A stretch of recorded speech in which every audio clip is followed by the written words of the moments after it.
यह कहानी वारपाल गांव की है। यहाँ एक शाम नाम का किसान रहता था। शाम एक छोटा किसान था जिसके पास पूर्वजों की 2 बीघा जमीन थी। शाम अपनी पत्नी, बेटे दया और बेटी राबिया के साथ अपने वारपाल गांव में रहता था। शाम यूं तो एक छोटा किसान था, पर एक बहुत समझदार और सुलझा हुआ व्यक्ति था। गांव के और छोटे किसान जहां अपनी उपज की बची हुई धनराशि से अपने खेत को बढ़ाने में लगे हुए थे, वहीं शाम अपनी उपज की बचत से अपने बच्चों को अच्छी शिक्षा देने में लगा हुआ था। यही सोच शाम को अपने गांव के किसान भाइयों से अलग करती थी। गांव के किसान लोग अपनी जमीन को 3 से 5, 5 से 10, 10 से 20 बीघा करने के लिए अपने बच्चों को स्कूल भेजने के बजाय अपने साथ खेतों में काम करवाते।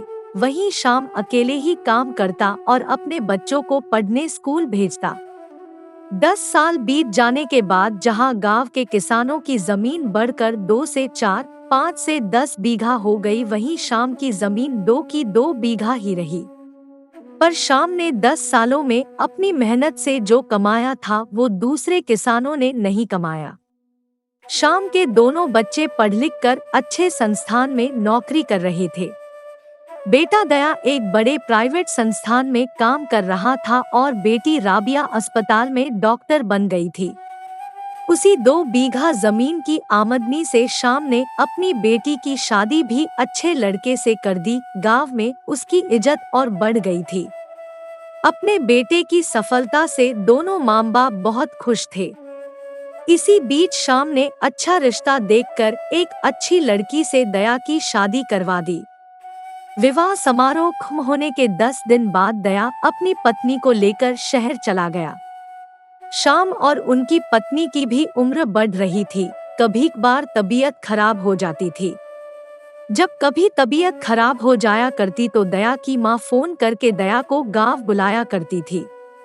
इससे दया को बहुत परेशानी होती थी। इस परेशानी से बचने के लिए दया और उसकी पत्नी ने अपने पिता शाम को 2 बीघा जमीन बेच देने की सलाह दी और साथ आकर शहर में रहने को कहा। शाम ने जमीन बेचने की बात सुनते ही फोन काट दिया और गुस्से में अपनी पत्नी को कहा कि अगर मैं मर भी जाऊं तो तुम दया को फोन मत करना, मुझसे जमीन बेचने को कह रहा है। वो जमीन जिसने हमें जीवन दिया, उसको नौकरी दी, उसी जमीन को बेचने की बात कर रहा है, मूर्ख।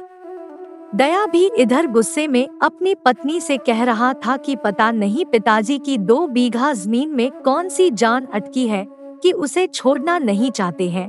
अब मुझे उनसे बात ही नहीं करनी है। बीमारी की वजह से दया के माता पिता की मृत्यु हो गई। दया को बहुत दुख पहुंचा था अपने माता पिता के मृत्यु से। एक दिन दया ने अपनी पत्नी से कहा कि गांव में अब रहने वाला कोई है नहीं, तो वो 2 बीघा जमीन को बेच देने में ही भलाई है। अगली बार जब गांव जाऊंगा तो जमीन को अच्छी कीमत पर बेच दूंगा।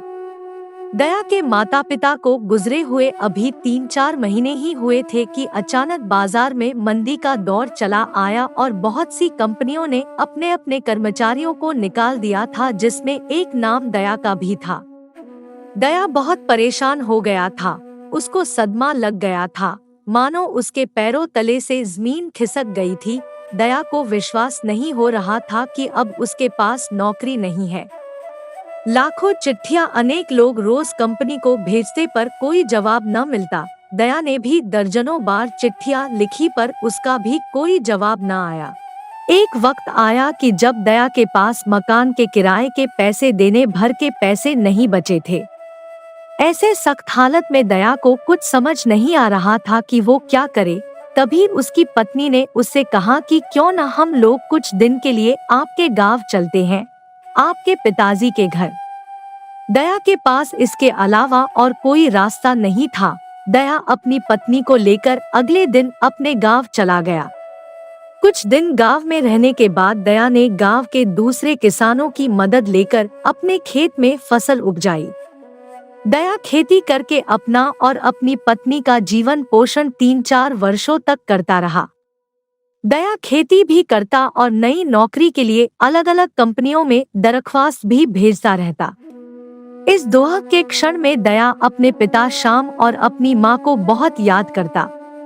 दया की पत्नी भी अपने सास ससुर को ढेरों दुआएं दिया करती और बोलती दया से कि अगर आज आपके पिताजी की 2 बीघा जमीन न होती तो हम लोग कहीं के न रहते, सड़क पर आ गए होते, दर दर भटकने को मजबूर हो गए होते।